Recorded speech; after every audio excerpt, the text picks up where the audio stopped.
Hello everyone, astro with M Singh में मैं M Singh आप सभी का बहुत बहुत स्वागत करती हूँ। हमेशा की तरह मैं आ गई हूँ आपके पार्टनर्स की कलेक्टिव लेवल पे करंट एनर्जीज़ और उनका नेक्स्ट एक्शन आपकी तरफ क्या होगा ये आज हम देखने की कोशिश करेंगे। तो शुरू करते हैं गाइस, लेके प्रभु का नाम। हर हर महादेव, जय हो शिव शक्ति, जय हो राधे कृष्णा, जय हो मेरे भाई।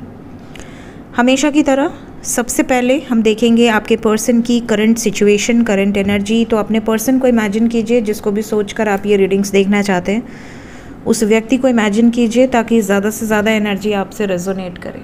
ठीक है, शुरू करते हैं।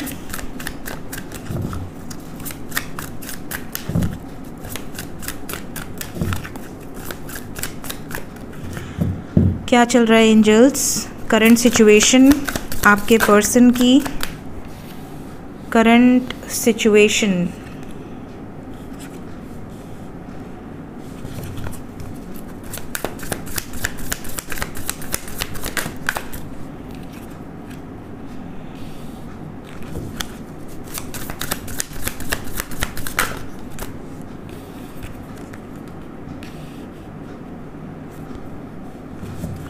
और कोई कार्ड आना चाहता है?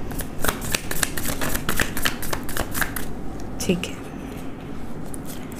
बॉटम ऑफ द डेक है हमारे पास टू ऑफ वॉन्ड्स। बहुत प्यारी एनर्जी है। आई लव एनिमल्स, इसलिए मैंने एनिमल डेक हमेशा अपने पास रखा हुआ है। बहुत सारे एनिमल डेक है मेरे पास। काफ़ी लोग पूछते हैं मुझसे कि मैम आप एनिमल्स वाले डेक क्यों रखते हो, क्या ये स्पिरिट एनिमल्स हैं? नहीं, स्पिरिट एनिमल्स होते हैं, बट ये जो एनिमल डेक है ये आपको वाइब्स देती है, एक पॉजिटिव वाइब्स देती है। चाहे कितने भी नेगेटिव कार्ड्स आ जाए, बट आपकी वाइब्स बहुत पॉजिटिव होती है। प्लस आपको एक इंडिकेशन मिलती है इस डेक से कि किस तरीके की एनर्जी आने वाले टाइम में आपको इफ़ेक्ट कर सकती है, किस तरीके के अटैक्स आपके ऊपर हो सकते हैं, ये भी आपको ये डेक बता देता है। तो आई लव एनिमल डेक्स, इसलिए मैं यूज़ करती हूँ। तो शुरू करते हैं गाइस। एनर्जी वाइज यहाँ पर वॉन्ड्स है और वॉन्ड्स ही वॉन्ड्स है।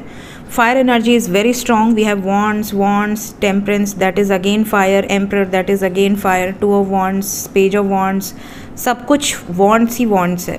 यहाँ पर कैंसर, पाइसेस, स्कॉर्पियो और एक्वेरियस, लिब्रा, जेमिनाई की भी एनर्जी है, एरीज, लियो, सेजिटेरियस के साथ, बट बहुत कम। ज़्यादातर जो वाइब्स है वो फायरी है। फायर एनर्जी क्या डिनोट करती है? फायर एनर्जी आपको बताती है पैशन, रोमांस, एंगर। तो या तो आपके पर्सन बहुत ज़्यादा एंगर से परेशान है, गुस्सा, ये आपको पता चल जाएगा। अगर आपकी एनर्जी बहुत ज़्यादा गुस्से में है, आप बहुत फ्रस्ट्रेशन में अपने आप को फील कर रहे हैं, या आपको छोटी छोटी बातों पर गुस्सा आ जा रहा है, आप अपने घर वालों से लड़ाई कर ले रहे हैं, अपने दोस्तों से लड़ ले रहे हैं, या आपको अंदर ही अंदर एक चिड़चिड़ाहट आ रही है, तो आप समझ लें कि आपके पर्सन की जो फायर एनर्जी है वो गुस्से में है। मतलब उनका जो खून है वो खौल रहा है किसी न किसी बात पर। ज़रूरी नहीं आपको लेकर, किसी भी बात को लेकर वो फ्रस्ट्रेशन में है, गुस्से में। और अगर वहीं पे आपके घर में कितनी भी महाभारत हो रही हो, तुमको क्या हुआ भाई? मेरे सब अपनी मर्ज़ी से जलते बूझते रहते हैं, समझ में नहीं आता इनका क्या सिस्टम है। जल जाना, अपने आप ही जलेगा। सो क्या बता रही थी मैं? डिस्टर्ब कर दिए तुम। हाँ, अब जैसे फॉर एग्ज़ाम्पल कि आपके घर में बहुत प्रॉब्लम चल रही है, लेकिन आप बड़े सुकून में हैं।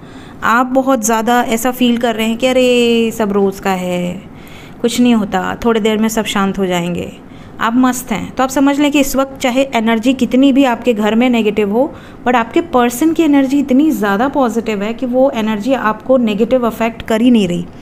तो कई बार आपके साथ ये सीन भी हुआ होगा, ठीक है। आप कई बार बीच में कूदकर झगड़े में आग में घी का काम करते हो, कई बार झगड़ा और भड़क जाता है, कई बार आप बुझाने का काम करते हो कि नहीं नहीं ये सब हटाओ, ये सब बात मत करो। ये भी आपके पर्सन की एनर्जी कई बार होती है, बट आपको रियलाइज़ नहीं होता। तो यहाँ पर जो फायर एनर्जी है वो बता रही है एक अग्रेशन को। अग्रेशन के साथ साथ यहाँ पर है हाथी की एनर्जी। एक तरह से आपके पर्सन जो है ना मतवाली एनर्जी में है, जो मेरा मन करेगा मैं वही करूँगी या वही करूँगा, माई लाइफ माई रूल्स, ये वाली एनर्जी है आपके पर्सन की। अगर चीज़ें बैलेंस हो रही हैं ठीक है, अगर चीज़ें बैलेंस नहीं हो रही हैं तेल लेने जाए दुनिया, इनको फ़र्क नहीं पड़ता। इस तरह की वाइब्स हैं इनकी। किंग ऑफ वॉन्ड्स की एनर्जी भी है विद द एम्परर, दो एनर्जी है और दोनों मैस्कुलिन डोमिनेंट एनर्जी है। तो यहाँ पर आपके पर्सन के ऊपर प्रेशर तो बहुत है इस वक्त। ऐसा नहीं कि इनकी सारी प्रॉब्लम छूमंतर हो गई अचानक से, मैनिपुलेशन भी है, प्रेशर भी है, बट आपके पर्सन इस वक्त सिर्फ और सिर्फ रोमांस और बैलेंस की एनर्जी में है। और इनके और आपके बीच में या इनके लाइफ पर कोई डोमिनेट करने की कोशिश करे तो ये उसको सुना देंगे, ये उसको बिल्कुल बुरी तरह से कहते हैं ना कि बोल देना, हार्श वे में बोल देना कि मुझे जो करना है मैं करूँ, मुझे मत सिखाओ, ये वाली एनर्जी है। तो आपके पर्सन की करंट सिचुएशन में बर्डन ज़रूर है, अभी भी प्रेशर है इनके ऊपर, मैनिपुलेशंस भी हैं। आपके पर्सन की लाइफ में कुछ ना कुछ नेगेटिव लोग हैं या नेगेटिव चालाक लोग हैं, बिकॉज़ यहाँ पे फॉक्स की एनर्जी है, फॉक्स बहुत चालाक होता है। तो यहाँ पर चालाक लोग हैं, लेकिन आपके पर्सन की जो एनर्जी है वो लॉयन की तरह है और लॉयन के ऊपर किसी की चलती नहीं है, बिकॉज़ वो किंग होता है। तो यहाँ पर जो एनर्जी है वो किंग की है, बिल्कुल केयर फ्री एनर्जी में है, बिल्कुल केयर फ्री और पावरफुल एनर्जी है।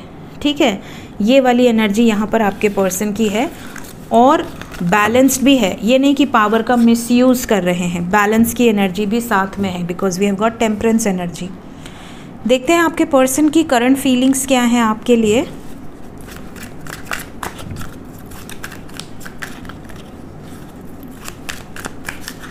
करंट फीलिंग्स,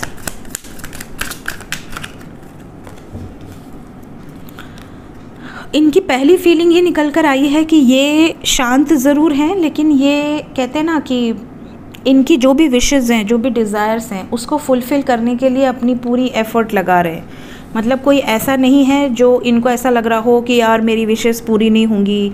इनकी इच्छा है आपके लिए, जो फीलिंग है उसमें यही नज़र आ रहा है कि इनकी इच्छा है कि ये आपके साथ कंप्लीशन की तरफ जाएं, because we have got 9 of cups, completion के जस्ट पहले की वाइब्स हैं। बैलेंस में है, जजमेंट लेना चाहते हैं, सिचुएशन इन्होंने डिवाइन पर पूरी तरह से डाल दिया है कि हाँ जो भी निर्णय होगा बेस्ट होगा, और चीज़ों को बैलेंस करने की एनर्जी में है। ऐसा नहीं कि वन साइडेड एक्शन ले लें, और सही समय का वेट कर रहे हैं। करंट फीलिंग्स में ये चीज़ें आई हैं कि अगर आपके पर्सन अभी एक्शन नहीं ले रहे हैं तो आपको घबराने की ज़रूरत नहीं है। आपके पर्सन बिल्कुल एक्शन लेंगे, इंडिपेंडेंट होकर एक्शन लेंगे, बस ये सही समय का वेट कर रहे हैं या कर रही हैं। सो करंट फीलिंग्स में कप्स की एनर्जी भी है, we have pentacles, we have wands, we have sword, all the energy we have. तो यहाँ पर जो एनर्जी है उसके अकॉर्डिंग आपके पर्सन काम हैं, कंपोज्ड हैं, अपनी पावर पर बिलीव कर रहे हैं कि हाँ मेरे बस में है, जब मुझे एक्शन लेना होगा मैं ले लूँगा या ले लूँगी सही समय आने पर। ठीक है, तो इनकी करंट फीलिंग्स में सिचुएशन नॉर्मल है, कोई हैवी एनर्जी मुझे फील नहीं हो रही आज। इमीडिएट एक्शन देखते हैं, इस डेक से देखेंगे आज। Immediate action,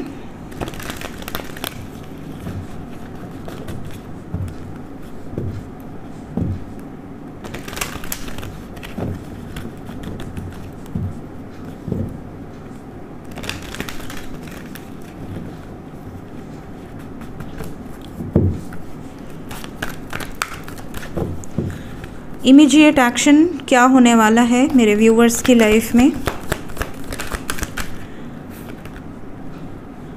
dissipation and envy number 7, 6 of pentacles,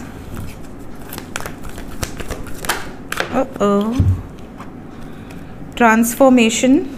इतना उछल कर कहाँ आ रहे हो भाई, और एक्साइटेड। Moving on, devil.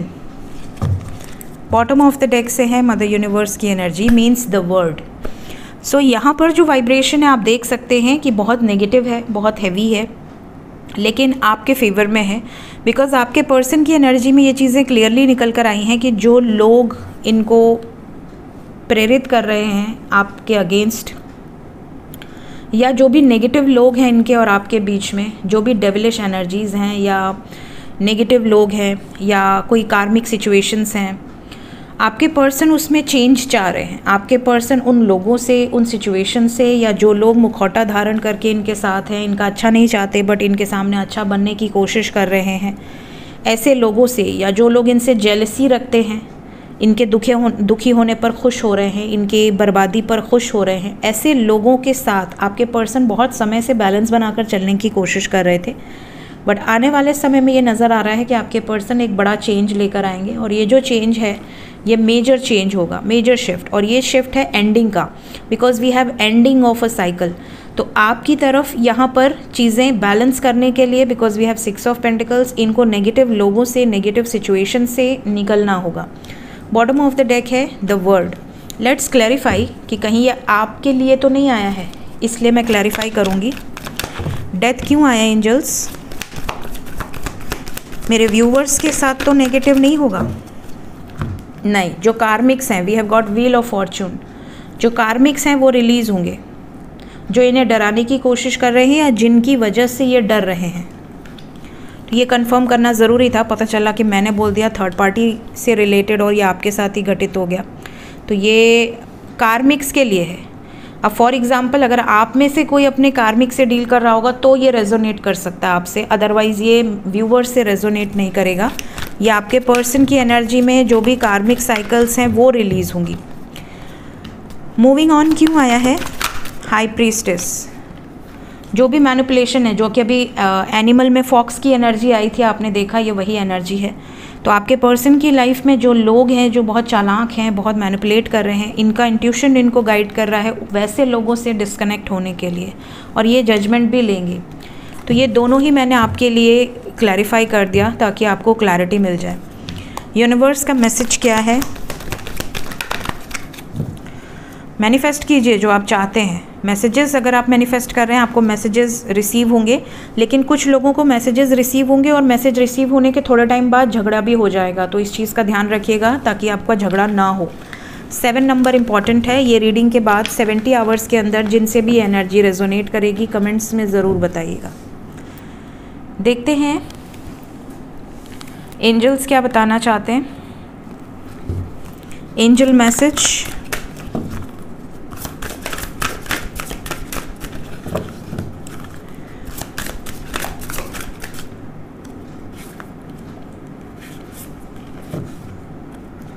अरे अंदर मत जाया।